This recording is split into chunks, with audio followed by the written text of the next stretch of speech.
The answer is no. You couldn't survive as a medieval serf, but not for the reasons you think. Most people imagine medieval life as simple hardship. Bad food, no medicine, primitive tools. They picture themselves toughing it out, working the land, making it through sheer determination. They're missing the point entirely. But first, you need to know what serfs really were, because everything you think you know about medieval peasants is probably wrong. Imagine waking up tomorrow and your boss owns you. Not just your work hours, you, your house, your family, your entire existence. Sound dystopian? Welcome to being a medieval serf. But here's the million gold coin question I've been obsessing over. Could we actually survive as serfs in medieval Europe? Because spoiler alert, it wasn't just about plowing fields and looking rustic in a Netflix series. Let me get one thing straight right off the bat. Serfs weren't slaves, but they weren't exactly free either. Think of it as being permanently stuck in the world's worst employment contract, one they literally could not quit. A serf was bound to the land, which sounds romantic until you realize it meant if their lord sold the estate, congratulations. They came with the furniture, they couldn't move away, couldn't change careers, and definitely couldn't slide into someone else's DMs without permission. But wait, it gets better. Or worse, definitely worse. Their entire schedule revolved around three things: working their lord's land, working their tiny plot of land, and trying not to die. And trust me, that last one was harder than it sounds. See, a serf got to farm a small strip of land for themselves, but only after they'd spent most of their time working the lord's much larger, much more important fields for free.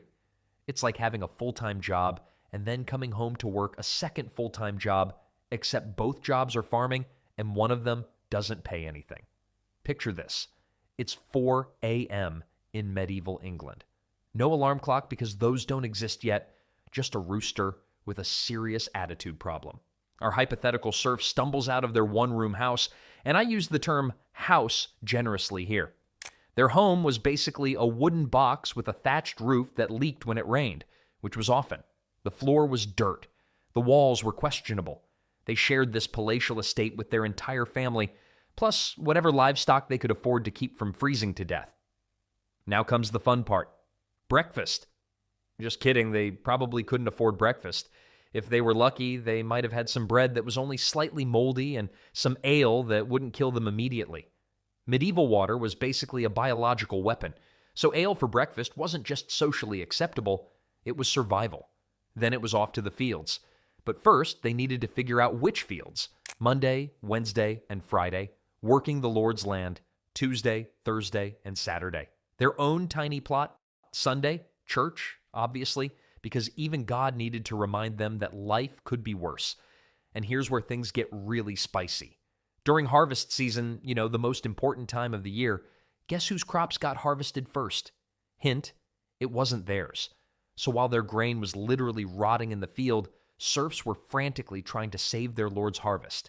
I can't think of a modern equivalent brutal enough to capture this insanity. But wait, there's more. Because apparently medieval life wasn't quite miserable enough, let's talk taxes. We complain about tax season. But imagine if your taxes were paid in actual grain, livestock, and labor. Can't afford to give up a pig? Too bad, the Lord needs his bacon. There was the regular rent for land paid in crops, the labor tax paid in backbreaking work, the church tithe because God apparently needed a cut too. Oh, and my personal favorite, the marriage tax. That's right, serfs had to pay their lord for permission to get married. Romantic, right? Nothing says I love you like asking your feudal overlord for permission and then paying him for the privilege. Want to send your kid to learn a trade in the next village? Tax. Want to use the Lord's mill to grind your grain? Tax. Want to fish in the river? Tax. Exist on a Tuesday? Probably a tax for that too. The best part? Serfs couldn't just pay in money because, plot twist, they barely had any money. Medieval serfs lived in what economists generously call a subsistence economy, which sounds way fancier than barely scraping by. Now let's talk about the really fun stuff. Disease. Got a headache? Try some willow bark if you could find it. Broken bone? Time to see the local doctor who definitely didn't go to medical school because medical schools didn't exist yet. The average life expectancy was around 30 to 35 years. And that's if someone made it past childhood. One bad harvest meant famine. One infected cut meant death. One harsh winter meant an entire family might not see spring. And speaking of harsh winters, let me paint you a picture of their heating situation. Remember that dirt floor house I mentioned? Well, their fireplace was basically a hole in the floor with some stones around it. Smoke sort of went up toward a hole in the roof, but mostly it just filled the house, slowly suffocating everyone inside. But hey, at least the smoke kept some of the bugs away. And trust me, there were bugs. So many bugs. A serf's bed was probably straw, which was basically a bug condominium. Privacy? What's privacy? They were sleeping in the same room as their parents, their kids, their grandparents, and probably a goat. Family bonding taken to absolutely terrifying extremes. Let me dive deeper into this whole work situation, because medieval farming wasn't exactly driving a John Deere through some corn. First, serfs were working with tools that make modern gardening equipment look like space technology. Their plow was basically a sharp stick attached to an ox, if they were lucky enough to own an ox. If not, congratulations. They got to be the ox. Spring meant plowing, sowing, and praying the weather cooperated. Summer meant weeding, more praying, and trying to keep birds from eating crops. Fall meant harvesting everything as fast as humanly possible before winter killed it all. But here's the kicker. Medieval farming was incredibly inefficient. A serf would be lucky to get 4 grains back for every grain they planted. Modern farming, we get more like 30 to 1, so basically they were working 10 times harder for a fraction of the food. And remember, they were doing all this with hand tools. No tractors, no pesticides, no fertilizer except whatever their animals produced. And they definitely couldn't afford to waste that. Oh, and did I mention that most fields had to lie fallow every few years? That meant 1/3 of farmland produced absolutely nothing. It's like your boss telling you to work 2/3 as hard for the same pay, except the pay was not starving. But perhaps the most brutal part wasn't the physical hardship. It was the complete lack of options. Imagine being born into a job you'll never be able to quit, in a place you'll never be able to leave, with people you'll never be able to escape. That was serfdom in a nutshell. Was your father a serf? Guess what you were going to be? Their kids would be serfs, and their grandkids would be serfs. It was like a really depressing family business that nobody wanted, but everyone was stuck with. Want to become a merchant? Too bad, you're tied to the land. Want to join the church? Only if your Lord lets you. And spoiler alert, he probably won't, because then he'd lose a worker. The only real escape routes were death or becoming an outlaw, and honestly, those were pretty similar in terms of life expectancy. And let's not even get started on the justice system. Accused of stealing? A serf's trial was literally trial by ordeal. They might make them stick their hand in boiling water, and if it healed cleanly, they were innocent. If it got infected, which it definitely would because this was medieval times, they were guilty and probably dead. But here's where this story takes a weird turn. Despite all of this, the poverty, the backbreaking labor, the complete lack of freedom, some historians argue that medieval serfs might have had certain advantages over modern workers. Wait, what? Think about it. A serf worked maybe 150 days a year.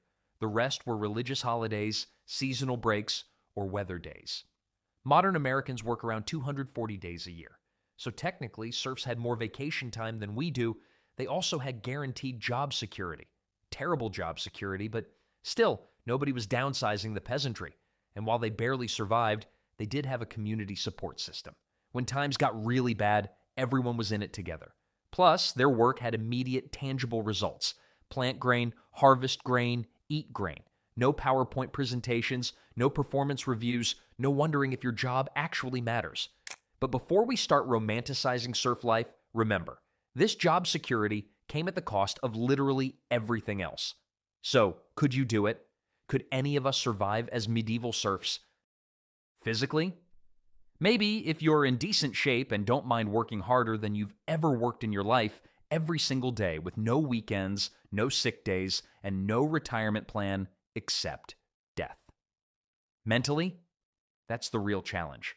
I can barely handle choosing what to watch on Netflix, let alone never being able to choose where I live, what I do for work, who I marry, or even what I eat for dinner.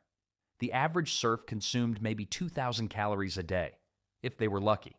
Most of us probably consume more than that before lunch. They owned maybe 3 sets of clothes total. You probably have more shoes than they had possessions. And let's be honest, you're watching this on a device that has more computing power than entire medieval kingdoms had collective brain power. We have access to all of human knowledge, unlimited entertainment, and food from around the world delivered to our doors. Here's the brutal truth. Most of us wouldn't last a month as medieval serfs. We're soft. We're used to comfort, convenience, and choice. We expect hot showers, flush toilets, and meals that don't require us to slaughter our own animals. We want weekends, sick days, and the ability to quit jobs we don't like. But maybe that's not entirely a bad thing. Maybe being soft means we've built a world where fewer people have to break their backs just to survive, where people can choose their careers, their partners, their homes. The medieval serf system lasted for centuries because it worked, sort of.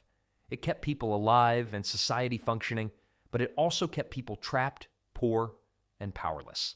So the next time you're complaining about your job, your commute, or your boss, remember, at least your boss doesn't literally own you. At least you can quit. At least you get weekends. And at least if you get sick, the cure isn't pray harder and maybe try this mysterious herb. The life of a medieval serf was brutal, backbreaking, and honestly pretty depressing. But it's also a reminder of just how far we've come. So no, most of us probably couldn't do it, but honestly, that's probably a good thing. Because sometimes the best way to appreciate modern life is to realize just how terrible the alternative used to be. What other historical periods do you think you could survive? Let me know in the comments, but maybe think twice before saying the good old days about anything before indoor plumbing.